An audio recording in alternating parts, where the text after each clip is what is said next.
পরাজয়, ঠিক কিনা বলেন? ইসলাম গরিব হওয়ার সম্ভাবনা। ইসলাম যখন পৃথিবীতে এসেছিল ইসলাম গরিব ছিল, পৃথিবীর অবস্থা ভালো ছিল না। ইসলাম যখন পরিপূর্ণতা পেয়েছে পৃথিবীর অবস্থা প্রেমময় হয়ে গেছে। আজকে আবার ইসলাম থেকে মানুষ দূরে চলে যাচ্ছে, পৃথিবীতে ঘন ঘন গজব আসছে।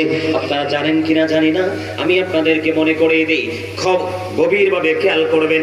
নামাজে আমি আসতেছি মনে হয়েছে যেহেতু বলে ফেলি।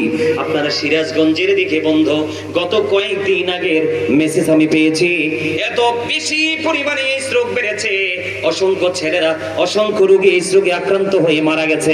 আপনারা নিউজটা দেখছেন কিনা?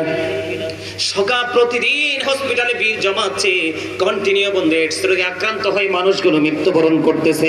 আপনারা জানেননি এই স্ট্রোক কেন হয়? এটা তো জানেন কিনা জানি না। এই স্ট্রোক হওয়ার একটা মাত্র কারণ হলো জিনা, ব্যভিচার, সমকামিতা। জোরে জোরে কন্যা নাউজুবিল্লাহ, আওয়াজ তুলে বলেন না নাউজুবিল্লাহ। আজকে বাংলাদেশ অন্ধকারাচ্ছন্ন হয়ে গেছে। বাংলাদেশের আকাশের চারপাশে কালো মেঘ জমেছে। এই মেঘ যদি বৃষ্টি হয়ে বাংলার জমিনে আসে, এই বাংলার জমিনের মানুষ বাঁচবে না।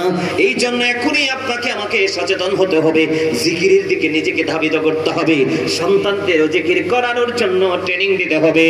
কারণ বাবা মা শুধু সন্তান জন্মই দিবে না, তাদেরকে ট্রেনিংও দিতে হবে, ঠিক কিনা বলেন? আরো জোরে বলেন। আমি আপনাদেরকে বলে দেই, যুবক যুবতী উপযুক্ত হলে বিয়ে দিয়ে দিবেন, বিয়ে করিয়ে দিবেন। আর আপনার ছেলেটা দুইজন একসাথে হাঁটছে কিনা খেয়াল রাখবেন। আজকে ওয়াজ শিখেনেন, আল্লাহর হাবিব সরকারে মদিনা তিনি বলে দিয়েছেন, যদি জিনা থেকে তুমি বাঁচতে চাও এবং সমাজকে বাঁচাতে চাও, ব্যভিচার থেকে যদি বাঁচাতে চাও, সমকামিতা থেকে বাঁচাতে চাও, যেটা লূত জাতির জন্য ছিল, লূত জাতির জামানায় ছিল, এটা তো আখির নবীর জামানায় থাকতে পারে না।